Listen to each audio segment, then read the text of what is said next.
go. My mama told me no to drugs. This one for the love. Birthday pill. Red sack on dub. Something about that. Oh my God, Lord. The devil's on my shoulder. My mama told me no to drugs. This one for the love. Birthday pill.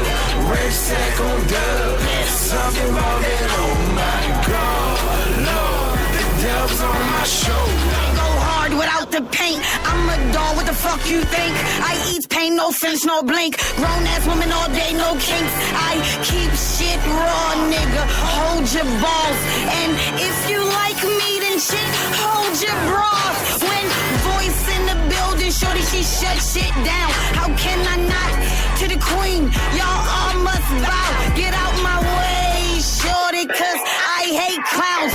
Fuck your crew, y'all ain't no sweat off my brow. Petty rappers and two big bums, step your game up. Bitch, please stop bumping your gums. You ain't even seen the top, ain't no here y'all come. I'm taking up all the room, I'm with my squad, Remy Buck. My mama told me no to drugs. This one for the love. Birthday pill. Red sack on dub. Something about that. Oh my God, Lord. The devil's on my shoulder. My mama told me no to the drugs. This one for the love. Birthday pill. Red sack on dub. Something about that. Oh my God, Lord. The devil's on my shoulder. Heavy Marley, you would think I had Ziggy with me. 2 ounces, about as big as a sable titty. I'm marvelous, no Mark Merrill. My bird will shoot your pupil cause your eyes on the sparrow though. 100-yard dash, leave him coughing off the hash. Jumping jacks follow, but he only catch the flash. DNA will match the case, feeling like a smoking ace. A couple blocks away, 50 cal disintegrate your face. Flame broiled beef, no I'm not your Burger King. This got that 93 Ken Griffey Homer swing. Uppercuts make your entourage Chris Angel. Business hours 9 to 5, don't get your shit dangled. My mama told me no to drugs. This one for the love. Birthday pill. Red sack on dub. Something about that. Oh my God, Lord. The devil's on my shoulder. My mama told me no to the drugs. This one for the love. Birthday pill. Red sack on dub. Something about that. Oh my God, Lord. The devil's on my shoulder. Pistol on my holster. Ready. Act the clown, I roast ya. Yeah. Rest my drink on you, pussy. You a fucking coaster. Matter of fact, played out like a fucking Motorola. What? Free the shit, I'ma go get a fucking soldier. Wow. Hello world, yeah, what's up? Ain't Weezy baby, but my 5's pop. Love my hair, the way it's locked. Love bad bitches, make the ass clap. Flow so hard, I'm the shit. Ball I drop when I spit. Fuck with free, get your clock stopped or get your fucking wig split. Don't speak now, yeah, free what's up. Clouds high, you low. Where that weed, I got an elbow. Fuck mama said, just say no. Trees I must fucking blow. Trees I must fucking blow. My mama told me no to drugs. This one for the love. Birthday pill. Red sack on dub. Something about that. Oh my God, Lord. The devil's on my shoulder. My mama told me no to drugs. This one for the love. Birthday pill. Red sack on dub. Something about that. Oh my God, Lord. The devil's on my shoulder. I got down road. Remy Bucks, free agent. Get him. Ash Hawkins Mr. Bread Show. Ash Hawkins and Mr. Bread Show. Shout out to Voice Go Getter. Shout out to her, man, because she have been doing an album every month of the year. Every month. I mean, and shout out to the producers too, because the producers, without the producers, she don't have these albums. See, a lot of people don't understand that. A lot of people understand the importance of production and the producers. And to me, I think the producers, if you're a rapper or a singer, I think the producers and the songwriters are the one who can make or break you. What I mean by that is that if they're not willing to support your movement and willing to work with you, you ain't gonna have no songs done. It's that simple. And I try to stress that to a lot of people about that. That's why sometimes when I listen to producers and see how they come out, how they come at people, I lose respect for them, because especially when it comes to the underground, because the fact is you're all on the come up, and yet you treating other artists that's on your level like they're banks and shit. And if they can't show you anything, then you want to not have nothing to do with them, and I think that kills careers. Now, personally, I think that more artists need to learn how to produce stuff on their own too, because of that reason right there, and know how to write and be songwriters and play keyboards and learn how to play instruments, because of that reason right there. Because when you're just a rapper, and you depend on producers, some producers might shit on you, and and not give you what you need. So that's why I give her a shout out. The producers that's working with her, a shout out for working with this lady, for working with Voice to Go Get Her, so she can go and do these albums a month. I got much respect for y'all whoever's doing the production. Much respect. That's how it should be. We should underground artists and producers need to work with each other and not think about the dollar signs yet, and just go and just work with each other and try to build with each other. That's how I feel. All right, but that's my opinion. I'm speaking for everybody else, because there's some people that need the money and need and want to grow their production companies and whatever. But I just feel like let's do it smart. Let's do it smart. Let's grow together. Before I play some more music, I'm doing another rant. This is about Straight Outta Compton. The reason why I'm bringing it up, I ain't seen the movie yet, so I can't talk about the movie itself. But I am going to talk about the reaction to the movie. First of all, I hear a lot of people out there that are crucifying NWA for what they say had the beginning of destroying the black community with their lyrics. And also the police saying that they was very disrespectful for making a song called "Fuck the Police," and having all these people out here, especially in the black community, have hate for the police.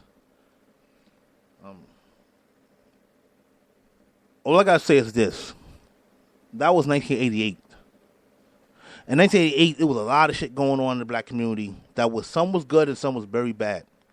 In the 80s, you had some good things going on in the black community with black people, where you had black people was able to become what we call, successful, in the field of medicine and in the field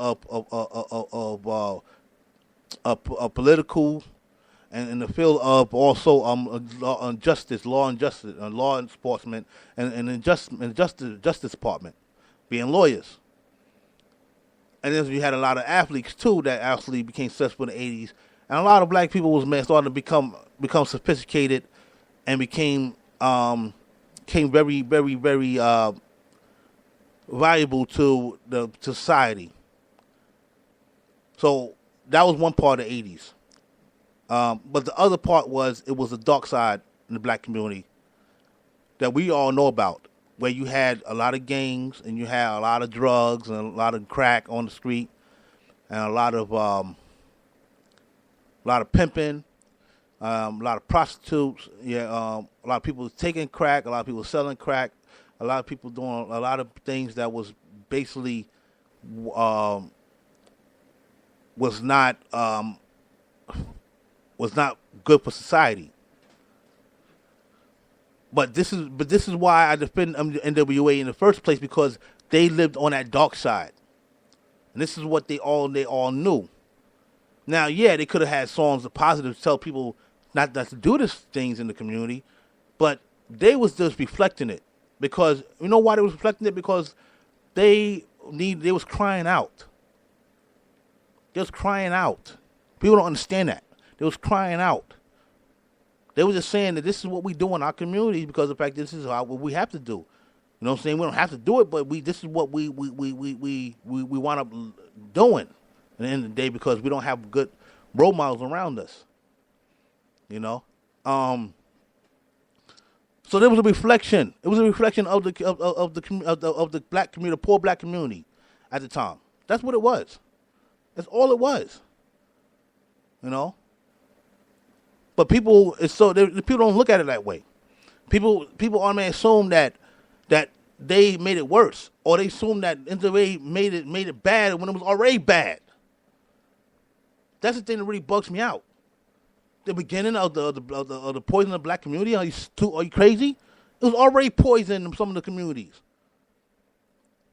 Don't you realize that the government itself was able to pump drugs and guns and all type of illegal activity into the black community because they was trying to destroy it in the first place. This started back in the late 60s. All right? So sit back and try to say NWA was the beginning and hip-hop was the beginning of poisoning the black community is just plain stupid. Because they didn't get the idea. They didn't just came up with the idea, oh, yeah, let's go and just talk about shooting people and everything and talk about fuck the police so we can go and turn the community around to become bad. No, they grew up in that environment, and this is what they knew. This is what they knew. Right? Don't you understand hip-hop is street music?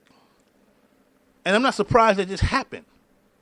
Now, I understand Africa Bambaataa and it was trying to take this music and make it where people is giving love, peace, and having fun. I understand that. They was trying to make it where people, all the gangs that was out there in the streets, and all the different bad groups of people that was in the streets come together and form this thing called hip hop culture. I understand that. That's not debatable. But why is people surprised that this street music was one day going to get flooded with what happens in the streets? Why is people surprised?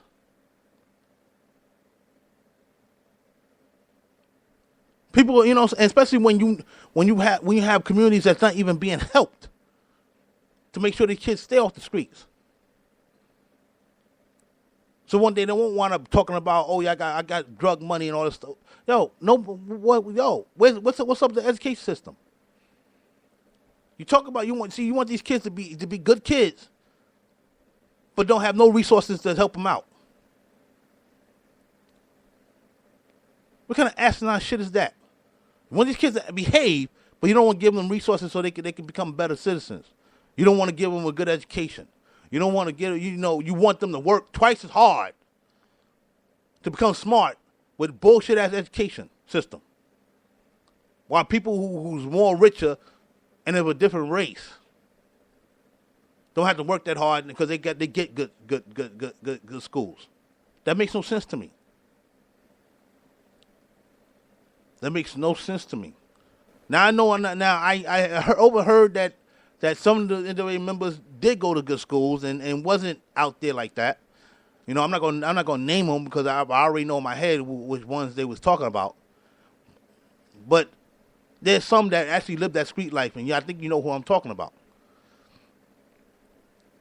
And instead of just looking at the fact that it was a reflection, y'all want to sit back and start to say this is the beginning.